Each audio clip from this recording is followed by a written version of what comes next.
ओम सहना भवतु सहनो भुनक्तु सह वीर्यंकरवावहै तेजस्विनावधीतमस्तु मा विद्विषावहै। ओम शांति शांति शांति। हरि ओम तत्सत्। কোথায় আছি আমরা?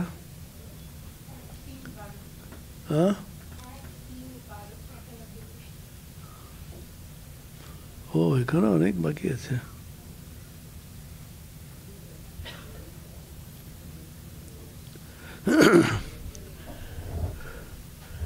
আমি একবার বলবো, দুবার বলবেন। এষ সর্বেষু ভূতেষু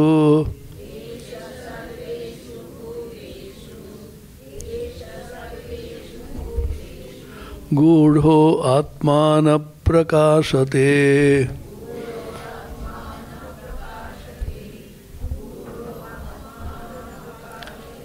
দৃশ্যতে ত্বগ্রিয়া বুদ্ধ্যা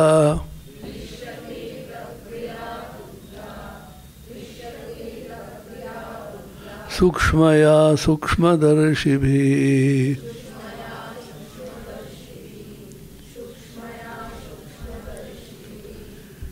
বলা হলো ইন্দ্রিয়েভ্য পরাহ্যর্থা ইত্যাদি। পুরুষান্ন পরম কিঞ্চিৎ সা কাষ্ঠা সা পরাগতি। আগেকার মন্ত্রতে বলা হলো এ পরম পুরুষ যিনি আছেন তিনি হচ্ছেন শ্রেষ্ঠ, শ্রী হচ্ছেন পরাকাষ্ঠা, সে পরাগতি, তার উপরে আর কেউ নেই। তাহলে তিনি আছেন কোথায়? তখন বলছে তোমার হৃদয়ের মধ্যে আছেন। আমরা সর্বত্র তাকে খুঁজে বেড়াই। तेरा साईं तुझ में जो पुहपन में बास, कस्तूरी का मृग जो फिर ढूंढे घास। कबीर दासेर दोहा আছে, কস্তুরী একটি হরিণ আছে, একটা সুন্দর সুগন্ধ বেরোচ্ছে। ও ভাবছে কোথায় থেকে সুগন্ধ আসছে, চারিদিকে অনুসন্ধান করে করে বেড়াচ্ছে।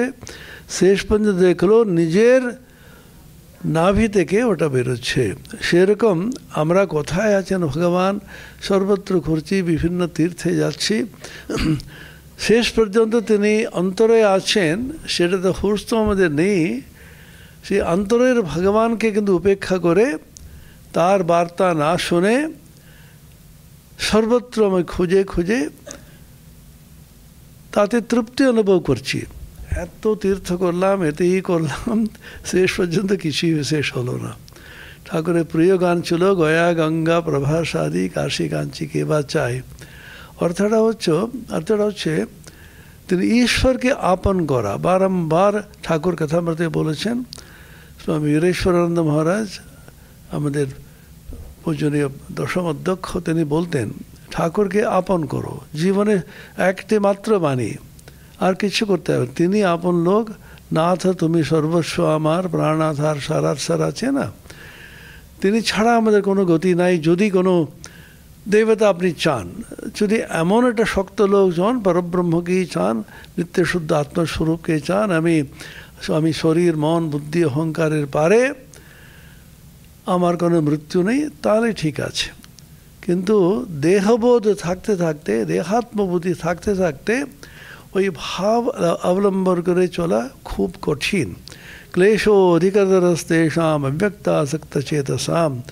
গীতাতে ভগবান বলেছেন দেহবুদ্ধি যতক্ষণ আছে তখন অব্যক্ত, নিরাকার, নির্গুণ, সেটাকে অবলম্বন করে থাকা খুব কঠিন। শুনতে বেশ ভালো লাগে অদ্বৈত বেদান্ত, তারপরে বিভিন্ন রকমের প্রবচন আমরা বইও পড়ি, একটা উৎসাহ পাই। স্বামীজি বহুবার এটাও বলেছেন। সমস্যাটা হচ্ছে আমরা যেটা অভ্যাস করি না, করতে পারি না, সে নিয়ে চর্চা করা একটা আনন্দ পেতে পারে। এটাকে ইংরেজিতে এখানে নতুন শব্দ ব্যবহার করা, ইনফোটেইনমেন্ট, জানেন? Spiritual infotainment, information and entertainment দুটো মিলে ইনফোটেইনমেন্ট। অনেক রকম আধ্যাত্মিক তথ্য ইনফরমেশন, ডেটা আমরা পাই, আর তাতে খানিকটা আধ্যাত্মিক এন্টারটেনমেন্ট আমরা পাচ্ছি। বাহ, দারুণ হয়েছিল তো, মেসমারাইজিং। অদ্বৈত বেদান্ত শুনলে এত অদ্ভুত লাগে, শঙ্করাচার্যের স্তোত্র, তার ভাষ্য। সমস্যাটা হচ্ছে, এক নম্বর, পরম পূজ্য স্বামী ভজনানন্দজি এখন আমাদের প্রবীণ সন্ন্যাসী আছেন বেলুর মঠে, আমাদের প্রায় বলছেন সেটা হচ্ছে, আমরা যেটা নিজে অভ্যাস করি না সেটা অপরকে কখনো বলা উচিত না। আমি এটা বিশাল বলে গেলাম, শেষ পর্যন্ত আমার অবস্থা খুব খারাপ, সঙ্গে সঙ্গে না থাকলে কেউ চেনা যাচ্ছে না। ঠাকুর স্বামীজি বললেন না, ঘর না করলে ঘর অনেকে চেনা যায় না। আমরা ঠাকুর শ্রীরামকৃষ্ণের সঙ্গ করেছি দিন রাত, কিন্তু ওকে দেখেছি, পরীক্ষা নিরীক্ষা করে বুঝেছি আমরা তিনি অবতার পুরুষ। ঠাকুর বলেছেন, সাধুকে দিনে দেখবি, রেতে দেখবি, আর ভালো করে পরীক্ষা করে নিবি। বর্তমান আজকের কাগজে আছে, সাধু সন্তরা যেভাবে বড় বড় বিভূতি দিয়ে গেরুয়া পরে যেভাবে আচরণ করেন বলে আমাদের খুব লজ্জা লাগে। আমরা ওই দলের লোক তো। যেমন পুলিশের সম্বন্ধে কেউ যদি নিন্দা করে অত্যন্ত দুর্নীতিগ্রস্ত বলে, অত্যন্ত সৎ অফিসারও তো প্রচুর আছেন, তাদের যেমন কষ্ট হয়। মুশকিলটা কি, ইদানিং কালে বিবেকানন্দ এটা করে গেছেন এবং বলেছেন বুদ্ধদেব যে ভুলটা করলেন সেটা কখনো করা উচিত না। একটু বাড়াতে পারে দেখো তো। বুদ্ধদেব সকলকে গেরুয়া দিয়ে দিলেন। গল্পটা আপনারা জানেন। বুদ্ধদেব পরে আসছেন, তার স্ত্রী এবং তার রাহুল যখন বহু ছোট তিনি চলে গেলেন গৃহত্যাগ করে। এখন এটা বড় হয়েছে। তখন রাহুল জিজ্ঞাসা করেছে, আমার বাবা কে? তখন মা বলছেন, দেখতে পাচ্ছিস না পুরুষ সিংহ সূর্যের মতন কান্তি যারা আছে, তুই চিনতে পারছিস না? তখন যা বাবার কাছে গিয়ে পৈতৃক উত্তরাধিকার চেয়ে নে। ও গিয়ে বললো, তখন আমাকে গিভ মি মাই পেট্রিমনি, পৈতৃক উত্তরাধিকার। আনন্দকে বলছেন দে, এটা গরুয়া কাপড় দিয়ে দিলেন ওকে। তারপরে এদের মামি এসে বলল, তখন আনন্দ জিজ্ঞাসা করলো, মেয়েরাও সন্ন্যাসের অধিকার কি? বুদ্ধদেব নাকি বলেছিলেন, আমি কখনো বলেছি মেয়েদের অধিকার নেই, কিন্তু আনন্দ এটা তোমার প্রশ্ন করা উচিত ছিল, তার আমি উত্তর দিলাম, দাও ওকে। সমস্ত যারা আসছে সকলকে গেরুয়া দিয়ে দিয়ে সন্ন্যাসী বানালে সমাজের কিন্তু অধঃপতন হচ্ছে। স্বামীজির কথা, বিবেকানন্দের কথা এটা। সমাজ থেকে খুব ভালো ভালো ছেলে মেয়েদের যদি দূরে সরিয়ে দেওয়া হয়, সমাজ আস্তে আস্তে নেমে যাবে। স্বামীজি বললেন, the mistake that Buddha did should not be repeated, করে উনি একই মিস্টেক করলেন, মাথা মুড়িয়ে দাও সকলকে ধরে ধরে। এবং কঠোর কঠোর কঠিন কঠিন ভয়াবহ কথাগুলো বললেন। মায়েরা শুনলে কিন্তু ভয় পেয়ে যাবেন। ওদের সংসার থেকে ওদের ছিনিয়ে নিয়ে এসে মাথা মুড়িয়ে মঠে রেখে দাও। মায়েরা আসে কাঁদতে কাঁদতে, মঠের গেটে মাথায় ঠুকতে ঠুকতে ঠুকতে ঠুকতে রক্ত বইবে, আর গঙ্গা স্রোতে রক্ত মিশে লাল হয়ে যাবে। স্বামী এটাকে বলে অতিশয়োক্তি, হাইপারবোলে। স্বামীজি যা বললেন সবই কিন্তু শূন্য অনেকগুলো বসাতে হবে, 100,000 দিয়ে কমে কিচ্ছু বলবেন না উনি। অর্থটা হচ্ছে এমফাসিস করার জন্য ওভার এমফাসিস করা, না হলে আমাদের কিন্তু তার প্রতি আকর্ষণ হবে না। গীতাতেও আছে, বিশ্বরূপ দর্শন দেখালেন, অর্জুন ভয়ে ভীত ভীত প্রণামে, একটা ভীত না, ভীত ভীত প্রণাম্য প্রণাম করলেন। ভয়ে কি সামনের দিকে করছেন, পিছন দিকে করছেন, আর ঘুরে ঘুরে প্রণাম করছেন। নম পুরস্তাদ নম পৃষ্ঠতস্তে নমস্তুতে দেববর প্রসীদ। কারণ এত ভয় পেয়ে গেলেন কৃষ্ণের যে বৃহৎ রূপ, বিশ্বরূপ দেখে তোমাকে ভেবেছিলাম তুমি ছোট্ট এই আকার সম্পন্ন, তার আমি সখা বলে ভাবতাম, কত খেলেছি তোমার সঙ্গে, কত রকমের ফষ্টি নষ্টি করেছি, আমি ক্ষমা করো আমি বুঝতে পারিনি। সেরকম স্বামীজিও তাই। অতিশয়োক্তি অনেক সময় শাস্ত্রতে আছে, কারণ এটা না করলে মানুষের মনটা কিন্তু আকৃষ্ট হয় না। গীতাতে বহুবার বলেছেন, ভক্তোস্মে সখা চেতি রহস্যম হেতদুত্তমম। এটা করলে যজ্ঞাত্মা মোক্ষসে অশুভাত, অশুভ থেকে মুক্ত হবে, তুমি মুক্তি লাভ করতে পারো, তাতে মানুষের আকর্ষণ হয়। এখন আমরা কিন্তু নিজের জীবনে এই সাধনা করতে পারি কি না। রামকৃষ্ণ সম্প্রদায়ে, আপনারা তো কিন্তু আমাদের সম্প্রদায়ের অন্তর্ভুক্ত, কখনো অদ্বৈত মতে সাধনা কিন্তু কোনো গুরুরা বলেননি। শুধুমাত্র ঠাকুর শ্রীরামকৃষ্ণ একমাত্র স্বামী বিবেকানন্দকে এটা করতে বলেছিলেন, রাখাল ব্রহ্মানন্দকেও করেননি, বলেননি। এটা স্বামীজির নিজ মুখের বাণী। As a matter of rule, he never taught Advaitism to anybody, but he taught it to me. তার কি কারণ হতে পারে? একটি অন্যতম কারণ হয়তো হতে পারে, স্বামীজিকে বলা মানে সমস্ত বিশ্বকে প্রচার করা। সমস্ত বিশ্বব্রহ্মাণ্ডে বর্তমান যুগে বিজ্ঞান প্রযুক্তির যুগে একমাত্র অদ্বৈত বেদান্ত যুক্তিভিত্তিক সার্বজনীন ইউনিভার্সাল একটি দর্শন শাস্ত্র দিতে পারে, যেটা বিজ্ঞানের সঙ্গে খাপ খাওয়াতে পারি আমরা। যার জন্য স্বামীজিকে বলেছিলেন, কিন্তু ওই অভ্যাসটাও স্বামীজিকে করিয়েছেন, তোতাপুরি যেমন করলেন, স্বামীজি নিতে পারলেন না। স্বামীজি যখন নিতে পারলেন না, আমরা কোথায় আছি? প্রথম দিন স্পর্শ মাত্রই উচ্চতম অদ্বৈত অনুভূতি দেওয়ার জন্য প্রস্তুত হয়েছিলেন। শ্রী শ্রী রামকৃষ্ণ লীলা প্রসঙ্গে শরৎ মহারাজ লিখছেন, প্রথম দর্শনে ওকে উচ্চতম অনুভূতি দিতে চাইছিলেন। স্পর্শ মাত্রই নরেন কেঁদে উঠলো, ওগো কী করছো, আমার বাপ মা আছে। নিতে পারলেন না। সেই জন্য শরীর মন যতদিন আছে এগুলোকে রামকৃষ্ণ বিবেকানন্দের লীলা তো আমাদের শেখাবার জন্য বড্ড বেশি এগুলোর মেতে থাকিস না। শেষ পর্যন্ত ধীরে ধীরে তুমি যেখান থেকে হাঁটতে পারে সেরকম হাঁট। হঠাৎ করে ঝাঁপিয়ে পড়ে উপরে গেলে ধস করে পড়ে যাব। সেগুলো কি প্রয়োজন? বৈরাগ্য উৎপাদন। একজন ব্রহ্মচারী স্বামী বীরেশ্বরানন্দ মহারাজকে জিজ্ঞাসা করেছিল, শ্রুতিকথাতে এসছে ওটা, এখন তিনি সন্ন্যাসী বেলুর মঠে, ওকে জিজ্ঞাসাও করলাম আমি।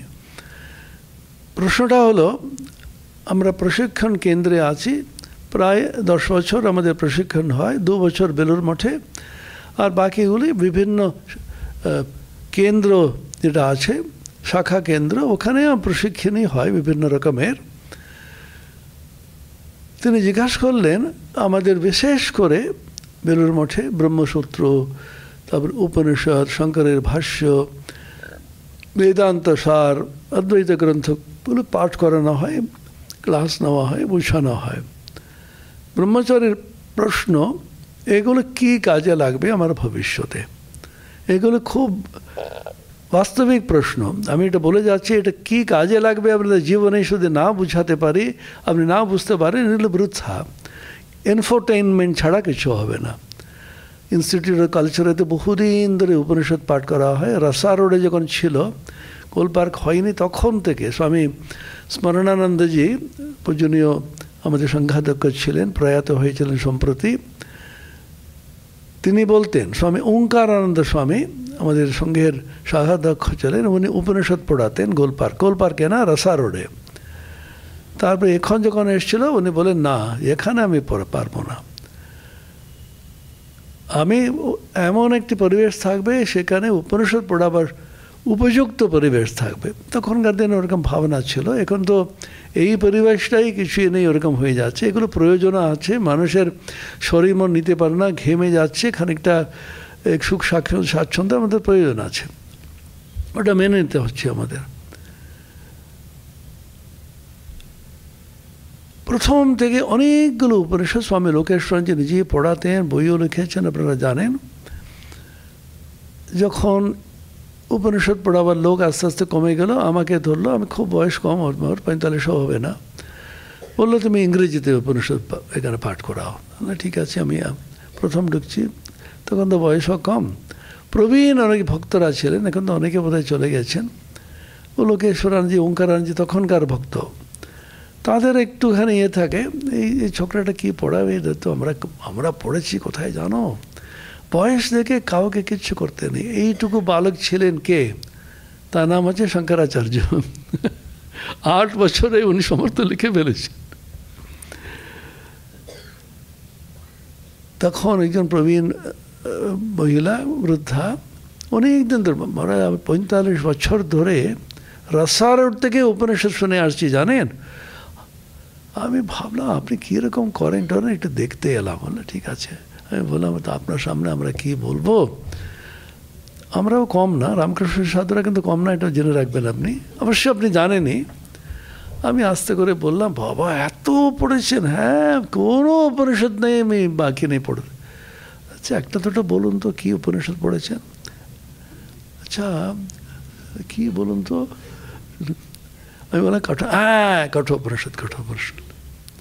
কিছুক্ষণ বাদে বললাম কেন উপনিষদ, একটা উপনিষদ নাম পর্যন্ত মনে নেই। সেই জন্য আমি বলছি ইনফোটেনমেন্ট কেন বলছি, 6টার সময় মোটামুটি এখানে ক্লাস হয়, গরমকালে কি কষ্ট হয় বাইরে, একটু বয়স হয়ে গেছে, বাড়িতে একটু খেয়ে দিয়ে 2টা 2:30 বিশ্রাম করলো, 4:30 5টার সময় একটু চা খেলো, আস্তে আস্তে করে হাঁটতে হাঁটতে গোল পার্কে এসে এর সিএসিতে বসে থাকে। আপনাদের বলছি না কিন্তু আমি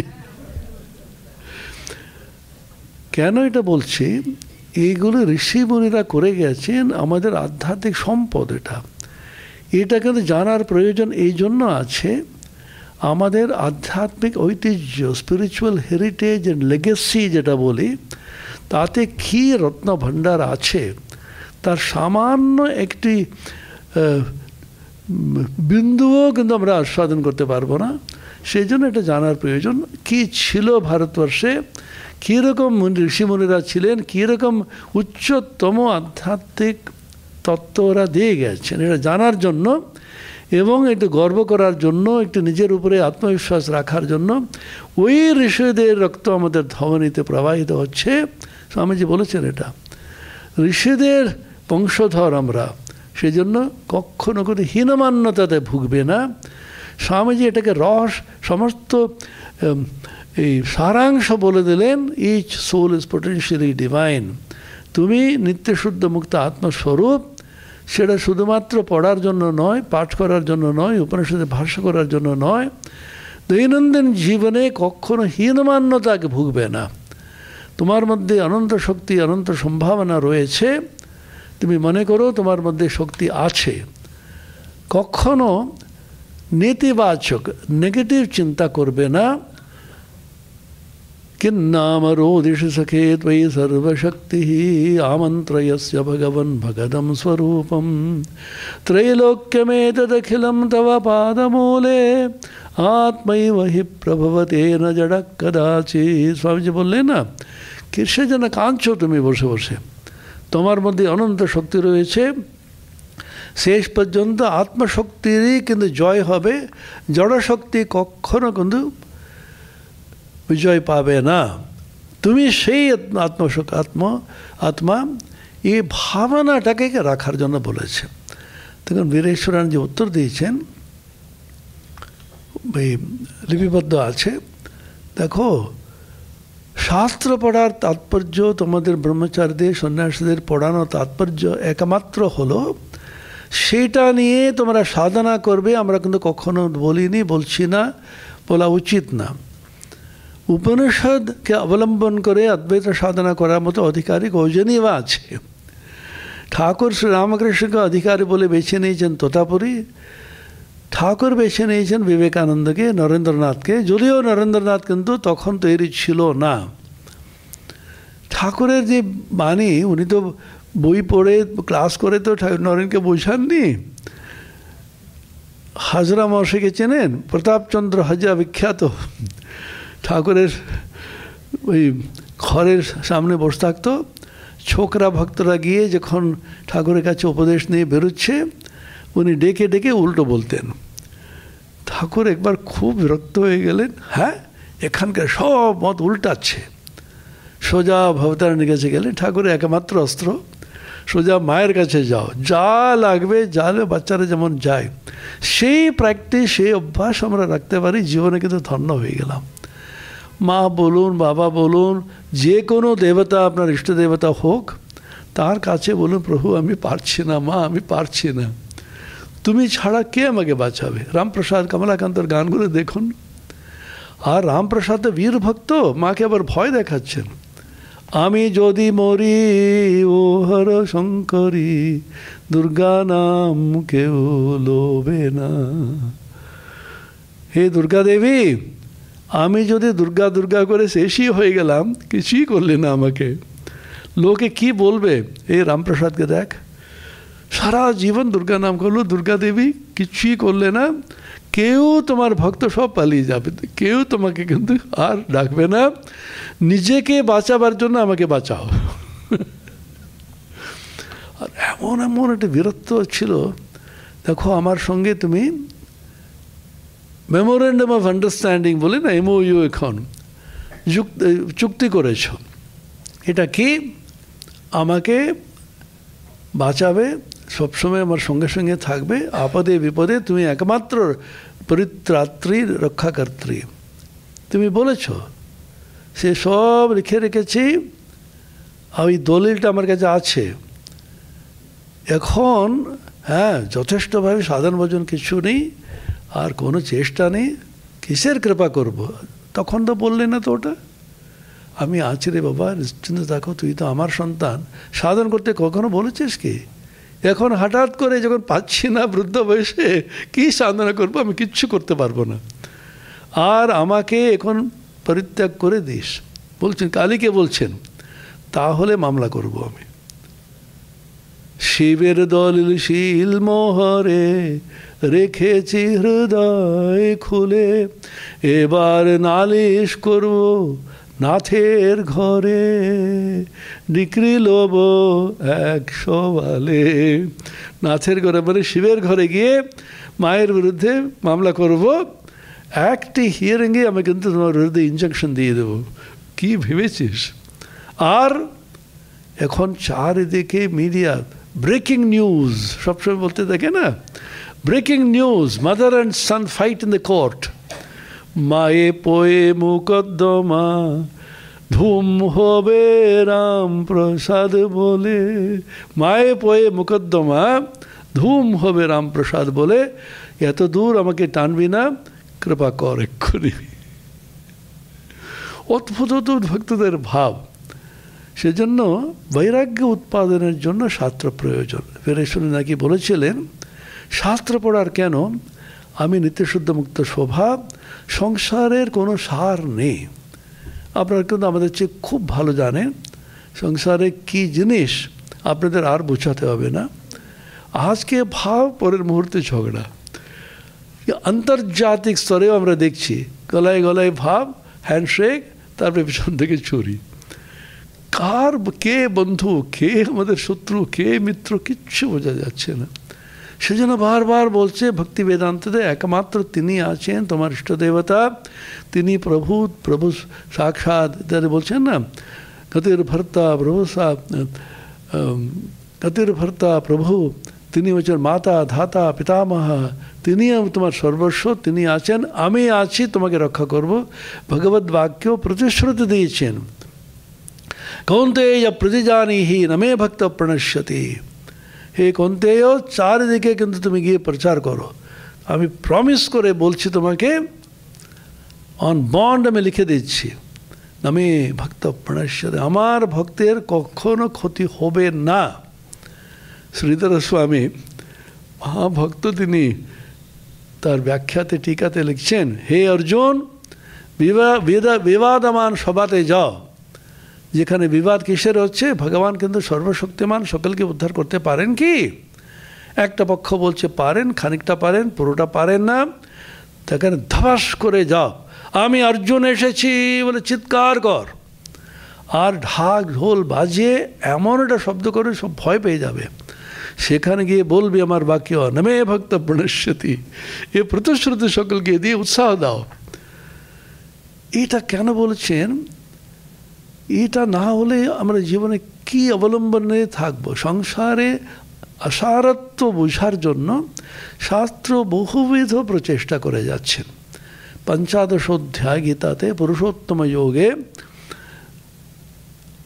অশ্বত্থমেনম সুবিরূঢ়মূলম অসঙ্গসত্রেণ দৃঢ়েন চিত্বা ঊর্ধ্বমূলমবাক্ষাখ ইত্যাদি আছে না, কঠোপনিষদে আছে ওটা। সংসার বৃক্ষের বর্ণনা এত বিস্তৃতভাবে কেন করে যাচ্ছে? শঙ্করাচার্য ব্যাখ্যাতে দিচ্ছেন ভাষ্যতে, সংসার নিয়ে একটা চ্যাপ্টার কাটিয়ে দিলেন। উদ্দেশ্যটা হলো সংসারের সম্বন্ধে বিস্তৃতভাবে না জানলে বৈরাগ্য উৎপাদন হবে না। এখনও একটু সংসারে রস আছে আমরা ভাবি, আপনারা শুধু না, আপনাদের হয়তো বৈরাগ্য বেশি হয়ে গেছে। গেরুয়া কাপড় পরুন, এই বিরজা হোম করুন, যাই করুন, ভিতরে কামনা বাসনা যাওয়া কি কঠিন জিনিস। यदा सर्वे प्रमुच्यन्ते कामा यस्य हृदि श्रुताः अतमर्त्योवृतो भवति अत्र ब्रह्म समश्नुते कठोपनिषदे আসবে এটা। যেই মুহূর্তে মনের মধ্যে যত কামনা সমস্তগুলো ঘুচে মুছে গিয়ে পুরো পুড়ে ছাই হয়ে যাবে, ততক্ষণ তোমার দুঃখের অন্ত নেই, তখন তোমার অত্র ব্রহ্ম সমশ্নুতে। শঙ্করাচার্যের ভাষ্য জীবন্নেব ইত্যর্থঃ, জীবদ্দশায় আপনি কিন্তু মুক্তি লাভ করতে পারেন। শ্রীমা সারদা দেবীর অদ্ভুত মুক্তি নির্বাসনা হলে এক্ষুনি হবে। উনি রথেষু বামনম দৃষ্টা পুনর্জন্মতে বিদ্যাতে দেখে এত খুশি হলেন। লক্ষ লক্ষ মানুষ আমাদের পুরীতে রথ দর্শন করে যাচ্ছে, ভগবানের দর্শন করছে, সব মুক্ত হয়ে যাবে। তখন ভিতর থেকে মা এটা বুঝলেন, এটা বাণীর মতন হলো না, নির্বাসনা যে হয়েছে তারই হবে। কেন? বাসনা থাকতে থাকতে মুক্তি হলেও আবার আসতে হবে, ছাড়ছেন না তো কী করা যাবে? ভগবান করুণাময়, যে যেরকম চাইছে তাকে দিয়ে প্রসন্ন করিয়ে ধীরে ধীরে নিয়ে যান। বড্ড বেশি করলে মা যেমন ছেলেটাকে দুটো থাপ্পড় দেন, দুটো থাপ্পড় দিচ্ছেন, সংসারে কাঁদিয়ে দিচ্ছেন না আমাদের। তার কারণ হচ্ছে তিনি যাওয়ার থাপ্পড়। এটা রানী রাসমণিকে যেমন দিলেন সেটা অন্য কারো দেওয়ার নেই, কারণ আমরা তো আমাদের জাগরণ হচ্ছে না তো। সেজন্য উপনিষদে বারবার এটা বলছেন, তার সারটা বিবেকানন্দ সুন্দর বলেছেন, তোমার মধ্যে অনন্ত শক্তি আছে, তুমি নিত্য শুদ্ধ মুক্ত স্বভাব, কখনো কোনো দিকে হীন দিন কখনো ভাববে না। ভক্তি ভাষায় তুমি ঈশ্বরের সন্তান। হনুমান মহাবীর যেমন বললেন, আমি রামের দাস, আমাকে কে করতে পারে? কুর্বন সর্বণম ত্রিভুবনম উৎপাটয়ামো বলাৎ কিম ভো ন বিজানাস্যস্মান রামকৃষ্ণ দাসা বয়ম। আমি তারাগণকে চিবিয়ে খেয়ে নেব, সমস্ত জগৎকে উলট পালট করে দেবো, তুমি জানো না আমি কে? আমি রামকৃষ্ণের দাস। এটা ভক্তির ভাষা, জ্ঞানের ভাষা, নিত্য শুদ্ধ মুক্ত স্বভাব। সেজন্য বলছেন এই গূঢ় আত্মা খুব কঠিন, দেখা যায় না। সাকাষ্ঠা সারা পরাগতি, কোথায় আছেন হিরণ্যগর্ভ, তারপরে মহৎ, মহতের উপরে অব্যক্ত, অব্যক্তর উপরে কোথাও ওরে বাবা তাদের ছেড়ে দাও, আমাদের হবে না। আরে তোমার মধ্যেই রয়েছে গূঢ় আত্মা, সর্বেষু ভূতেষু, সমস্ত ভূতবর্গের অন্তরতম প্রদেশে, অন্তঃকরণে, হৃদয় গুহাতে। হৃদয় কথা বহুবার আসছে শাস্ত্রতে, গীতাতে। হৃদয় মানে স্পিরিচুয়াল হার্ট। 3 রকম হৃদয়ের কথা বলা আছে শাস্ত্রতে। একটা হৃদয়টা আমরা জানি যেখানে বাইপাস সার্জারি হয়, যেখানে কার্ডিওলজিস্ট দেখে, এটা আদি ভৌতিক হৃদয়, ক্রুড এবং গ্রস। আর সূক্ষ্ম হৃদয়টা হচ্ছে ইমোশনাল হার্ট, এটা হচ্ছে প্রাণময়। তোমাকে প্রাণ দিয়ে ভালোবাসি, একদম প্রাণ দিয়ে আমাকে ইয়ে করো, সব প্রাণ প্রাণ বলতে থাকি না আমরা। প্রাণটা হচ্ছে প্রাণময়, তাহলে ইমোশনস, ফিলিংস। সেটা যতক্ষণ না শুদ্ধ হয়, অশুদ্ধগুলো চলে আসে। প্রাণের আবেগ খুব দরকার, কিন্তু প্রাণের আবেগ যতক্ষণ পবিত্রতা অথবা ঈশ্বর নির্ভরতা আর জ্ঞানের পথে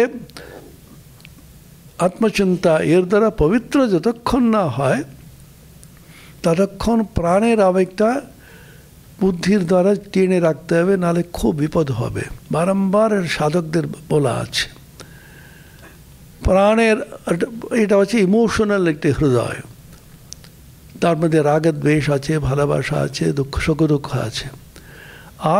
আর সূক্ষ্মতম হৃদয়টা হচ্ছে স্পিরিচুয়াল হার্ট। রমনা মহর্ষি বলছেন সেটা কিন্তু ডাঁ দিকে রয়েছে, হৃদয়টা হচ্ছে লেফটে আছে, আপনারা জানেন। আর spiritual heart is to the right বলছেন উনি। সেটা অহম যেটা বলি, সেই বোধের স্থান হচ্ছে হৃদয়। ওটাকে বিজ্ঞানময় আত্মা বলা হয়। আর তারও ঊর্ধ্বে হতে পারে। ওই হৃদয়ের মধ্যে জীবাত্মা প্রকাশতে আছেন, কিন্তু দেখতে পাচ্ছি না। তাহলে থাকলে দেখতে পাচ্ছে না কেন? সেই কঠিন শঙ্করাচার্য অদ্ভুত ভাষ্য লিখেছেন এতে। অহো অতি গম্ভীরা দুরবগাহ্যা বিচিত্রা চৈয়ম মায়া यदयं सर्वो जन्तुः परमार्थतः परमात्मस्वरूपोऽपि अहं परमात्मा इति न गृह्णाति अनुच्यमानो अपि अहम् अमुष्यपुत्र इति गृह्णाति नूनं परस्यैव मायया मुमुह्यमानः सर्वो जीवो बंभ्रमीति तथा च स्मरणं नाहं प्रकाशः सर्वस्य योगमाया समावृतः इति गीता থেকে বলছেন ওহো অতি গম্ভীরা দুরবগাহ্যা মায়া। এই মায়া যে আছে অত্যন্ত গভীর, কিছুতেই তার গভীরতা খুঁজে পাই না আমরা। বিচিত্রা, কখন কীভাবে কাকে কিন্তু ফাঁসিয়ে দেবে কোনো কিছু ঠিক নেই।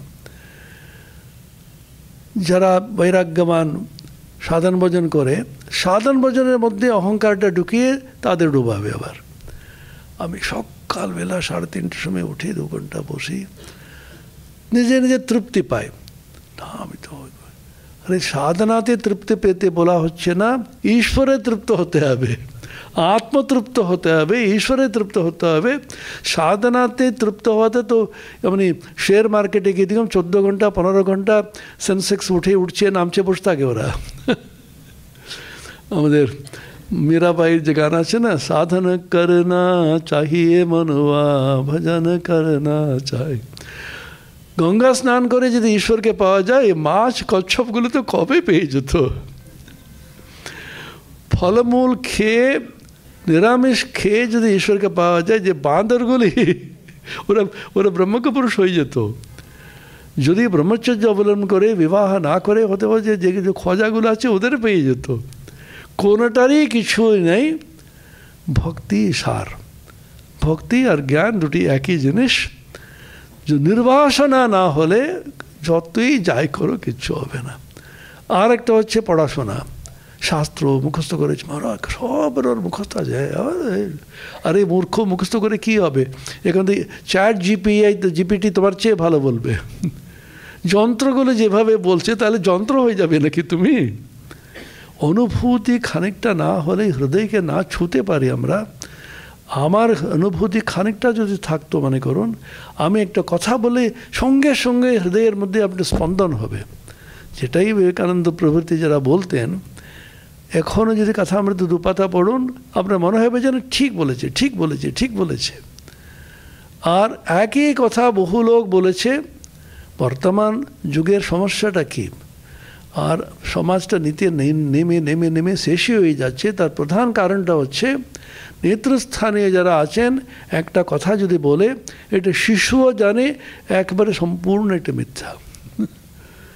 ক্রেডিবিলিটি বলে না, উপরে যারা আছেন, যারা কর্তৃপক্ষে আছেন অথবা বাড়িতে বাবা মা আছেন, ছেলেরা দেখছে না, বাবা ভিতরে আছেন, এই ওই লোকটা আসবে, বলে দিস আমি বাড়িতে নেই। তাহলে ছেলেটা কী শিখবে? ছেলেটা সোজা গিয়ে বলছে বাবা কি আছেন? হ্যাঁ আছেন, আমাকে বলতে বললেন, উনি নেই। শিশুরা নিষ্কলঙ্ক শান্ত, ওরা কি বুঝবে? এইরকম বললি কেন? কেন তুমি তো আছো তো। ওদের বুঝানোই যাবে না। চন্দ্রমণি দেবীর নাম শুনেছেন তো, ঠাকুরের মা? তাকে একজন বলল এই মিথ্যা। মিথ্যা মানে কি? মিথ্যা মানে বলুন তো, কি ব্যাখ্যা দেবে? তিনি এত সরল ছিলেন, তাকে বলছি মিথ্যা মানেটা হচ্ছে একটা ঘটনা ঘটলো মনে করো, সেটাকে ওই রকম না বলে অন্যরকম ঘুরিয়ে বিকৃত হয়ে বলা। তাই নাকি? ওটা বলতে যাবে কেন? শিশুরা আমরাও ছিলাম, আসলে কি আমরা ছিলাম 50 বছর আগে, 60 বছর আগে আমি ছিলাম। এখন কিসের জন্য এরকম হয়ে গেছে বাঁদর হলাম? তার নাম হচ্ছে শিক্ষা। পড়াশোনা করে করে করে করে পুরো মাথা গেছে, কারণ অসৎ শিক্ষা, কুশিক্ষা, অশিক্ষা করেছে আমরা। যার জন্য ঠাকুর বললেন চাল কলা বাঁধা বিদ্যা আমি নেবই না। মাস্টারমশাইকে প্রথম দিন তিরস্কার করলেন, আর তুমি জ্ঞানী। বই পড়া, বই মুখস্থ করা, সুন্দর ভাষণ দেওয়া, আরে হাই বিশাল শিক্ষিত। চরিত্রটা এমন একটি জিনিস, নিঃস্বার্থতা, পবিত্রতা, সততা, এর উপরে প্রতিষ্ঠিত না হলে কিসের শিক্ষা? সেই জন্য শঙ্করাচার্য বলছেন এটা গভীর যে মায়া কী জিনিস তুই জানিস না, এমনভাবে সব আচ্ছন্ন করে যাচ্ছে। সমস্ত জন্তুদের বারংবার বোঝাচ্ছেন, গুরু বলছেন, শাস্ত্র বলছেন, তুই সে নিত্যশুদ্ধ মুক্ত আত্মা, তত্ত্বমসি শ্বেতকেতো বোধ্যমানোপি অহম পরমাত্মা ইতি ন গৃহ্ণাতি। সব শুনে সুন্দর একটা হয়েছিল। বাড়িতে গিয়ে আরে একদিন অন্তত চিন্তা করার অন্তত চেষ্টা কর, কারণ আমাদের মনটা কঠিন পাথর হয়ে আছে, তো পেরে কত মারবে। প্রেমৈক বিন্দুম শরদগ্ধ চিত্তে বিশুঞ্চ চিত্তম করুণস্য শান্তম। অভিধানজির গানে আছে না, মায়ের সম্বন্ধে বলছেন, তুমি প্রেমের বিন্দু একটু দিয়ে আমার মনটা, আমার চিত্তকে একটু কিন্তু সরল করো, একটু স্নিগ্ধ করো, শান্ত করো। অনুচ্চমানোপি, কেউ তোমাকে বলছে না তো অমুকের ছেলে। শিশু যখন জন্মালো, প্রথম মায়ের মুখ দেখে কে মা কে বাবা জানার স্বভাব নেই। এই তুই হচ্ছে তোর বাবা, বল বাবা, ব্যা, আরে ব্যা না রে বাবা। আপনারা শিখিয়েছেন, আমরাও শিখেছি ওরকম।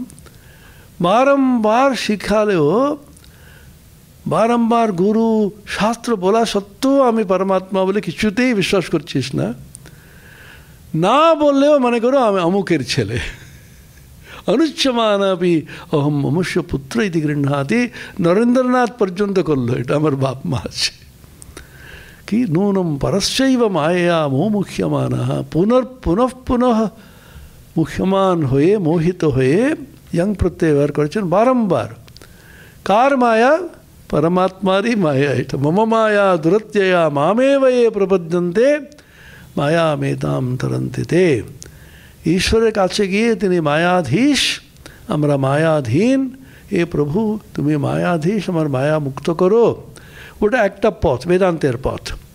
ঠাকুর এখানে তন্ত্রের পথ একটা আবিষ্কার করলেন। মহামায়ার কাছেই যাও, মায়াকে সামনে একটা মহা লাগিয়ে দাও, এমকে বড় বড় অক্ষরে করে দাও, মহামায়া। মহামায়ার কাছে গিয়ে বলো, মা তুমি আমাকে বন্ধনে ফেলে আমি অসহায়, আমি কি পারি? যে বন্ধনে তুমি ফেলেছো সেই বন্ধন থেকে মুক্ত তুমিই করতে পারো। জ্ঞানিনাম বিচেতাংসি দেবী ভগবতী সা বলাদাকৃষ্য মোহায় মহামায়া প্রয়চ্ছতি। জ্ঞানীদেরও কিন্তু মহামায়া বলপূর্বক টেনে কিন্তু মোহে ফেলেন, বন্ধনে ফেলেন। উপায়? সৈষা প্রসন্না বরদানাম ভবতি মুক্তয়ে।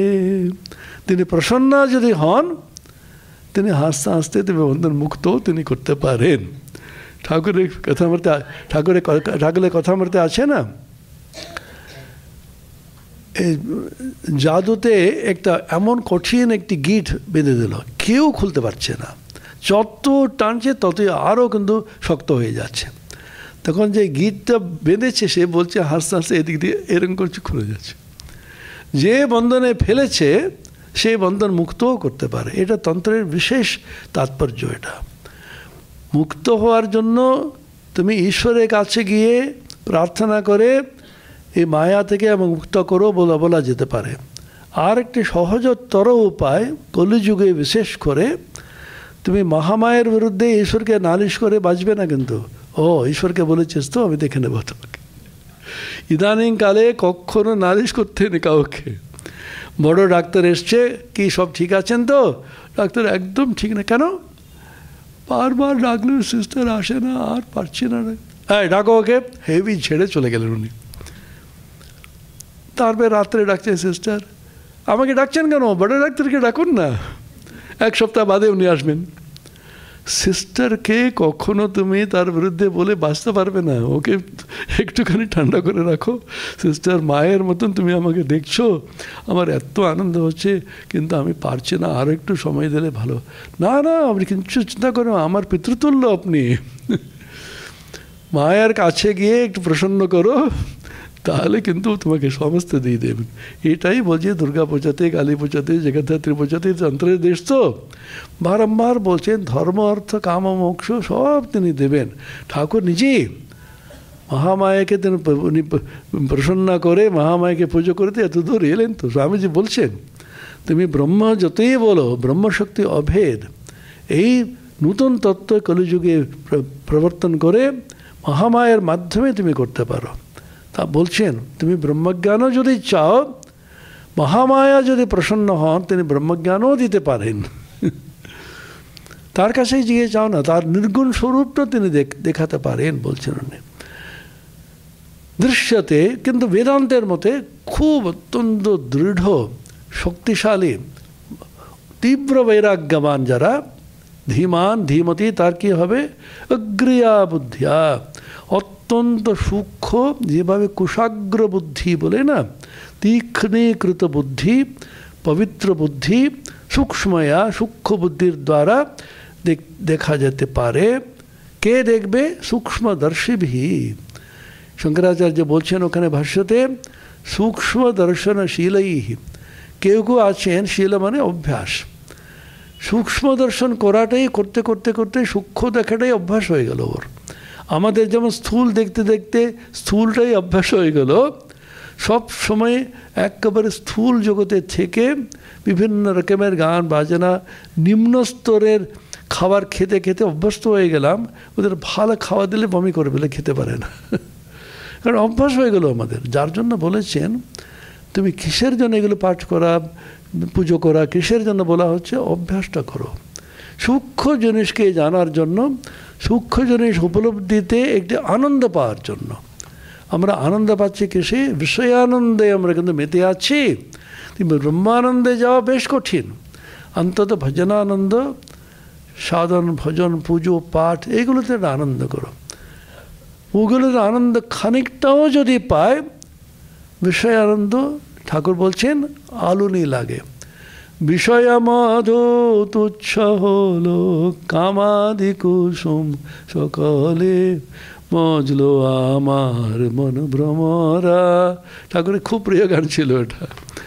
তুমি এই আনন্দে খানিকটা যদি পাও, তাহলে বিষয় আনন্দের জন্য একটা আলুনি লাগবে, তোমার খুব বড়ই ভালো লাগবে না। অন্তত উচ্চ চিন্তা করা, উচ্চ পাঠ করা, বারম্বার একটি শ্রবণ মনন করা।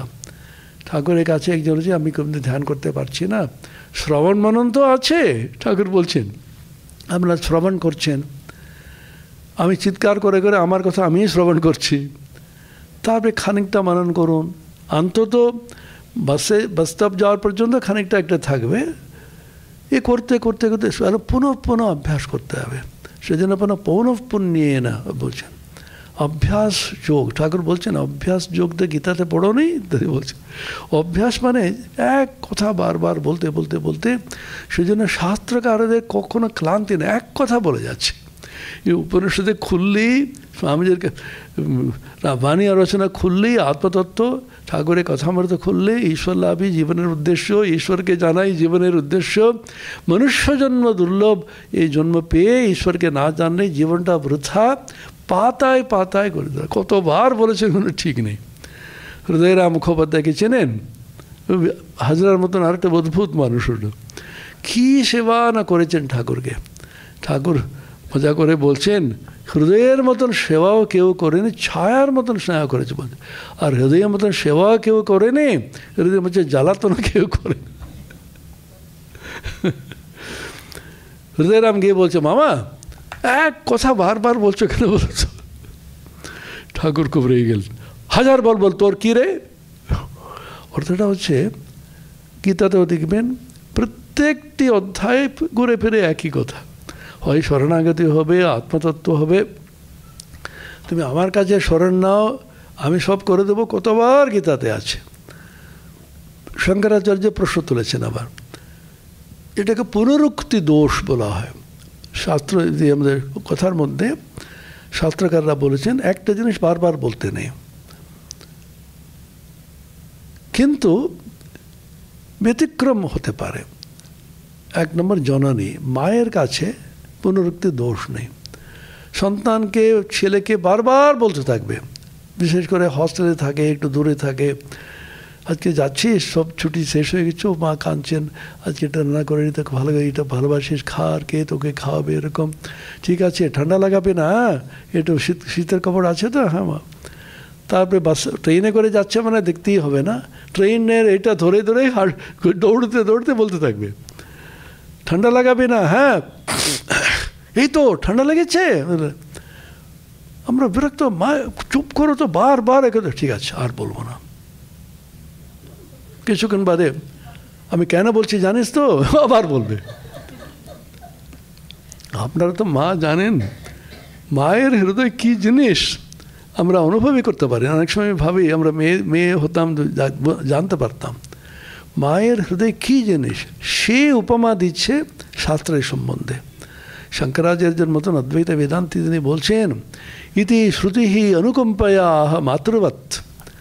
মায়ের মতন অনুকম্পাবশত, ভালোবাসাবশত সন্তানকে যেমন মা বলছেন, সেরকম শ্রুতি, উপনিষদ বারবার বারবার এক কথাটা বলে যাচ্ছে।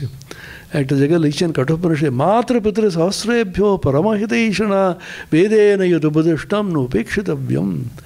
সহস্র সহস্র পিতামাতার চেয়ে তোমার প্রতি এটি করুণা, প্রেম জননীর যেমন আছে, সেরকম শ্রুতি, উপনিষদ, শাস্ত্র বারবার বলেছে, ওটাকে উপেক্ষা করো না।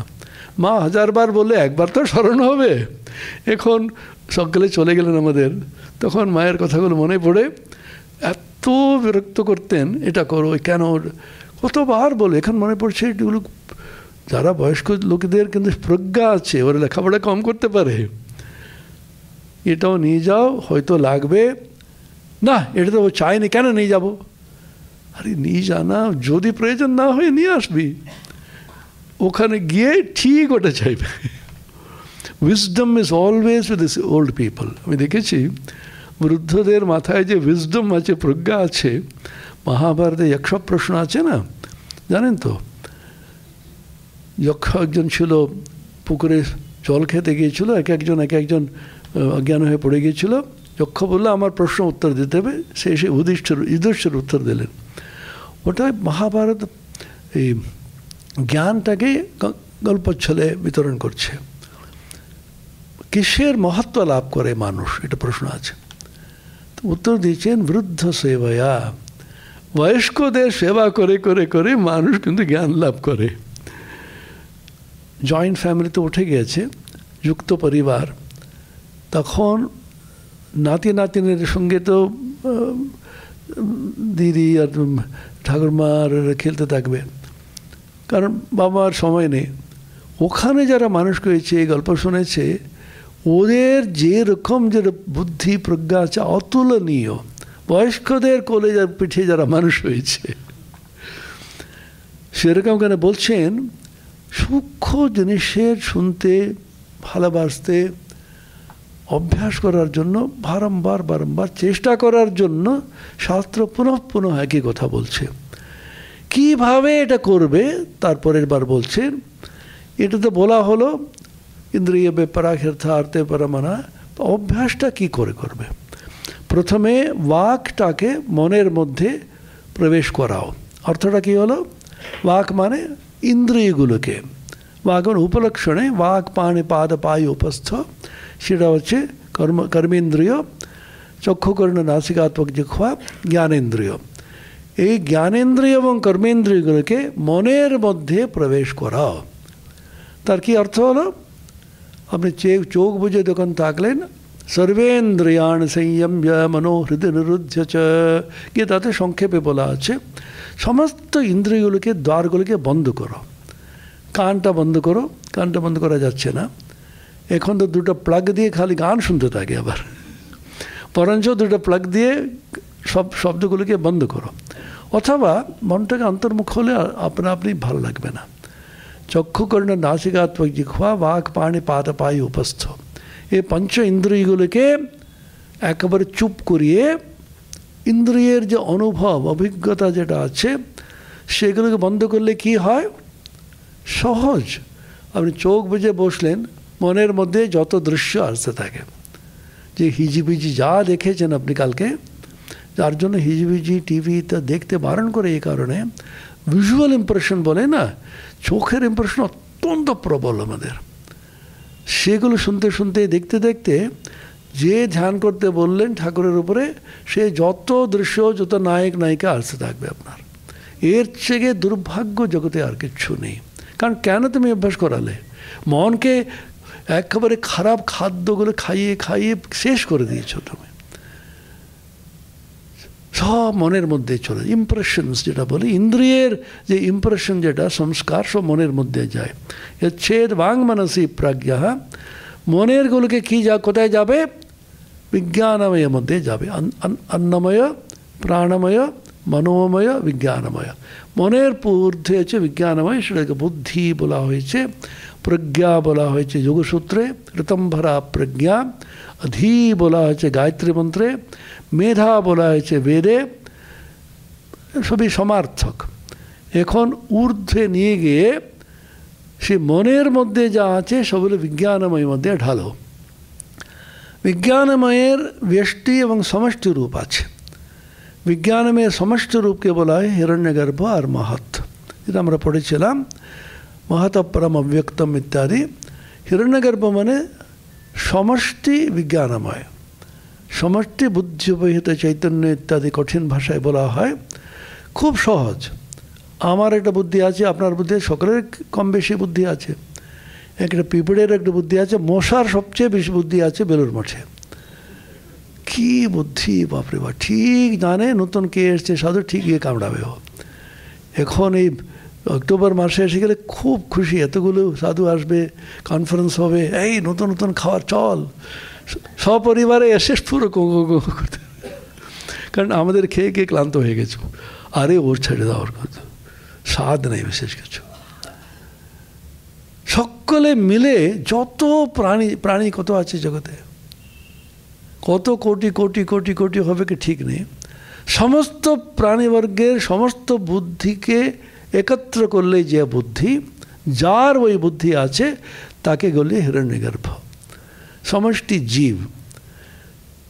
সেখান থেকে আমাদের ব্যষ্টি বুদ্ধি থেকে সমষ্টিতে যাও, ওখান থেকে সোজা তোমার দ্বার খুলে যাবে শান্ত আত্মানি, সুপ্রিম বিইং যাকে বলা হয়।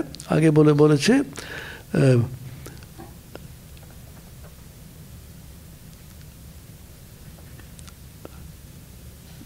বুদ্ধির পুরুষান্ন পরম কিঞ্চিত, পরম পুরুষ বলেছে বুদ্ধি, সেখানে যাও। এটা সাধন পদ্ধতি দিচ্ছে। আমরা কি কাজে লাগাতে পারি এটা? প্রথম ইন্দ্রিয়গুলোকে বন্ধ করো, সর্বেন্দ্রিয়াণ সংযম্য, সমস্ত ইন্দ্রিয়গুলিকে সংযত করে সব মনে চলে যাবে। তখন যে চোখ বুঝলে মনে চলে যাচ্ছে না, সংস্কারে চলে যায়। আর ঘুমিয়ে পড়লে স্বপ্নেতে চলে আসে। স্বপ্নেতে আসে ওগুলো কি? আমরা জাগ্রত অবস্থায় যত সংস্কার করেছি সেইগুলোকে হিজিবিজি রূপ, ওই একই জিনিসকে এমনভাবে কানে যুক্ত করে দিলেও কিছু বুঝতে পারি না আমরা।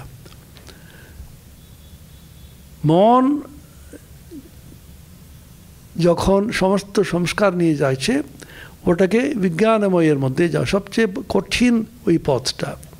বিজ্ঞানময়ে যাওয়া মানে গায়ত্রী মন্ত্রের যে প্রচোদয়াত, গায়ত্রী মন্ত্রের যে অওয়েকেনিং, গায়ত্রী মন্ত্রের যে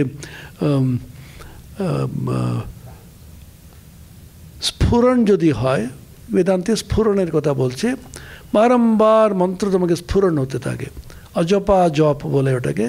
তুমি খাও, যাও, ঘুরো, যা, সব সময় মন্ত্র জপ চলে যাচ্ছে। ওটা হচ্ছে বিজ্ঞানময় থেকে আসে।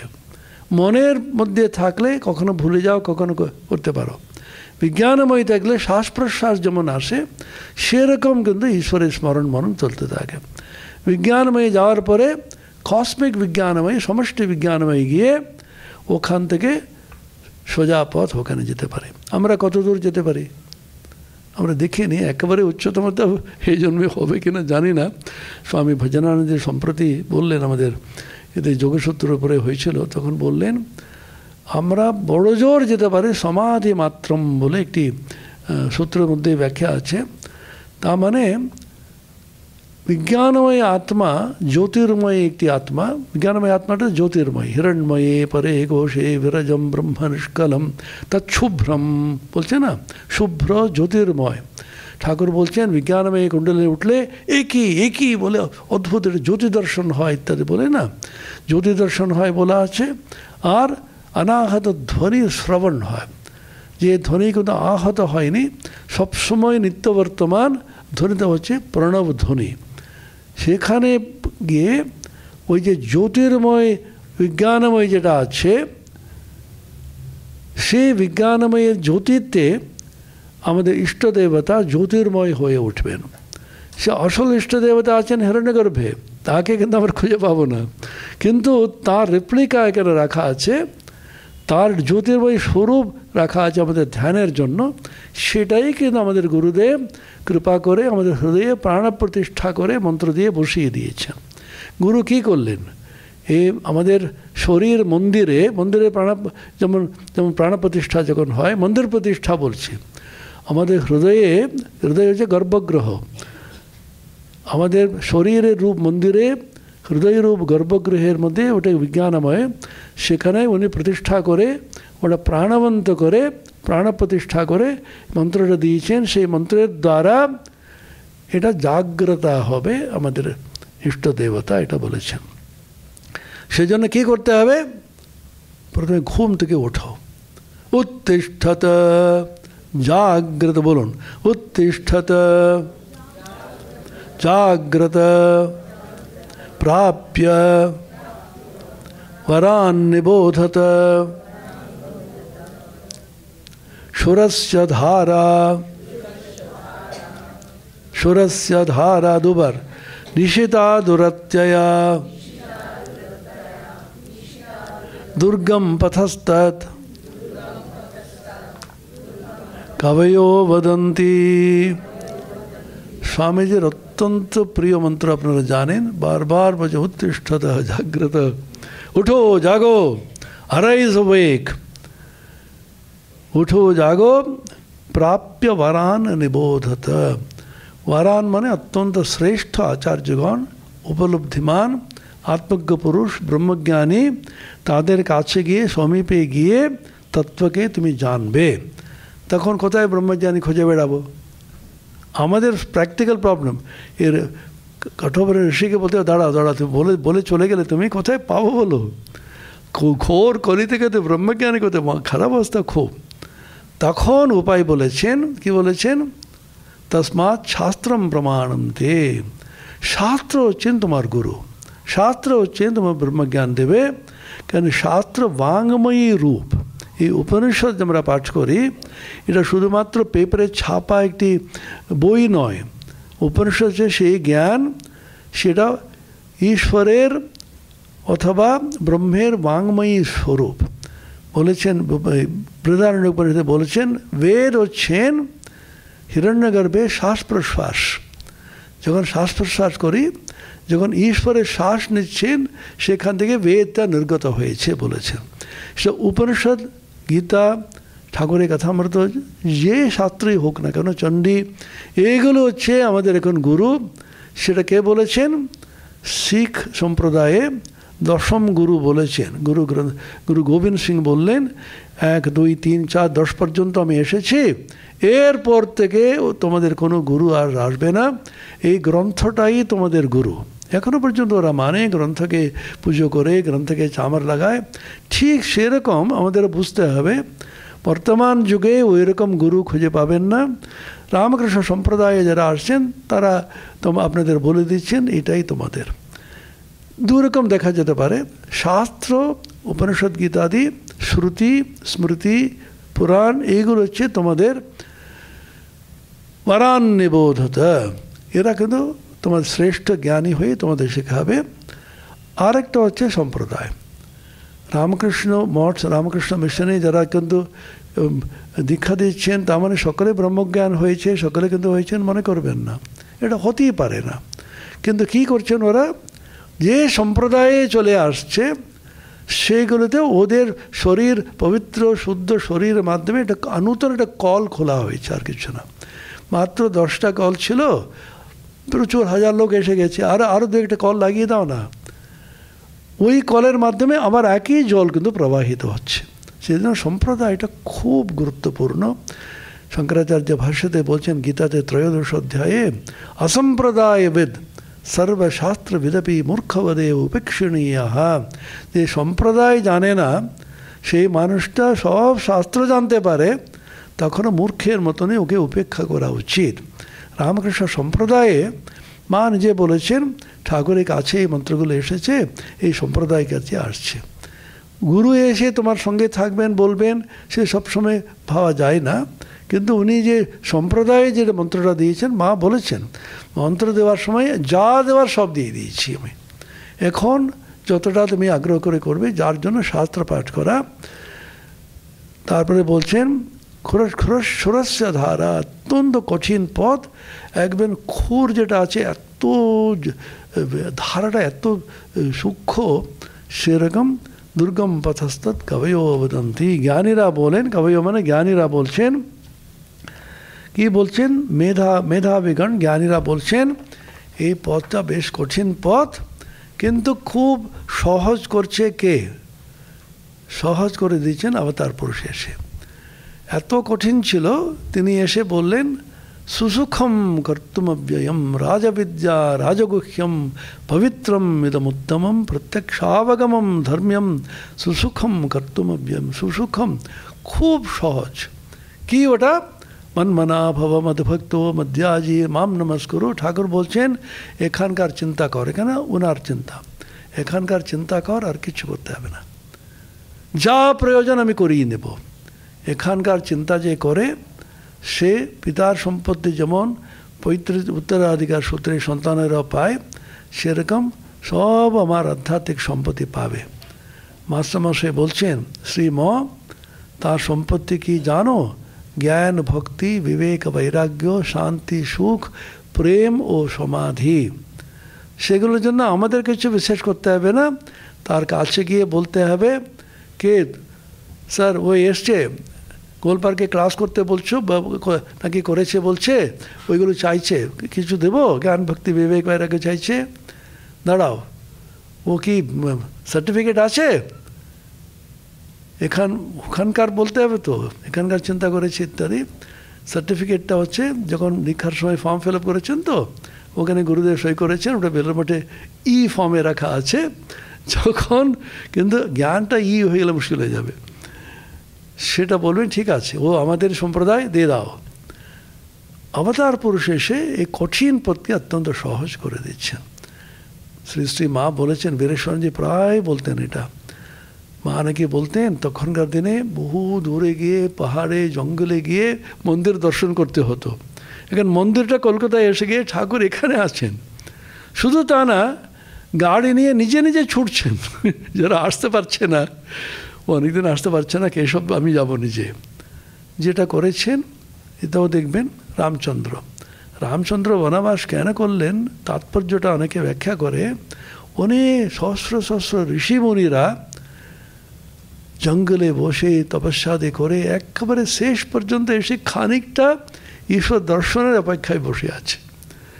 সেজন্য শ্রী ভগবান নিজে অবতীর্ণ হয়ে হেঁটে হেঁটে প্রত্যেকটি ঋষিদের দর্শন গিয়ে ওদের মুক্ত করালেন। ঠিক সেরকম বর্তমান অবতার, তোমাকে যেতে হবে না, আমি নিজেই যাচ্ছি তোমার কাছে। ছুটছেন তো ভক্তদের পিছনে, তার কারণ উনি যে উদ্দেশ্য অবতীর্ণ হয়ে এসেছেন, ভক্তরা কেউ না থাকলে উনি কিসের, উনি ভগবান, ভক্তকে নিয়ে তো ভগবান রে বাবা।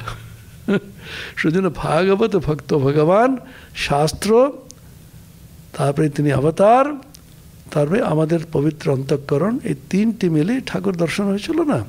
ভাগবত পাঠ হচ্ছে, একটা শ্রীকৃষ্ণের মূর্তি থেকে একটা রশ্মি বেরিয়ে ভাগবতকে স্পর্শ করে, তার হৃদয়ে স্পর্শ করে, আবার একটা ত্রিকোণের মতন একটা রশ্মির ত্রিকোণ হয়েছিল। সেরকম তিনি এসেছেন, আমাদের কোনো ভয় নেই, কিন্তু আমাদের আন্তরিক হতে হবে। ঠাকুর আর কিচ্ছু চান না। তুমি ছলনা করো, যদি কপটতা করো, তাহলে উনি কিচ্ছু করতে পারবেন। অহংকার এবং কপটতা এই ছাড়া সবগুলোতেই ক্ষমা করেছেন তিনি। হাজরাকে ক্ষমা করতে চাইলেন না, নরেন বলে বলে করালো। আর মহিমাচরণ অহংকার নিয়ে আছে, তার কাছে কি করে যাবে? ঠাকুর বলছেন জল কিন্তু গড়িয়ে যাবে, নিচের দিকেই যাবে জল।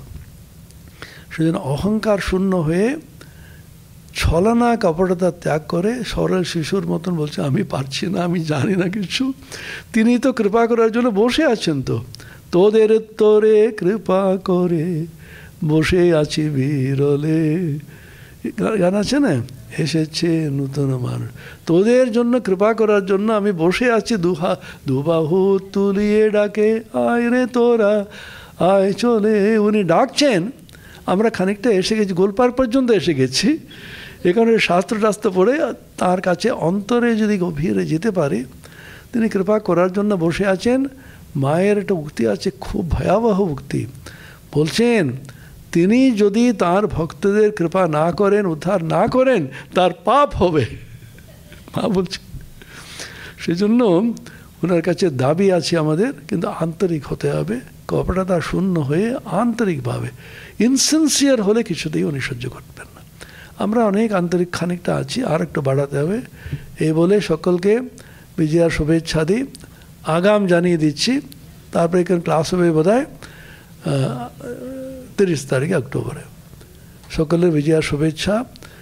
যা ভয়াবহ পরিস্থিতি সমস্ত পৃথিবীময় যাচ্ছে, শুধুমাত্র কপটতা ছলনা, এটা মুক্ত হোক, পৃথিবীতে শান্তি ফিরুক, আনন্দময় হোক, বহে নিরন্তর আনন্দ ধারা যেন হতে পারে, এই প্রার্থনা।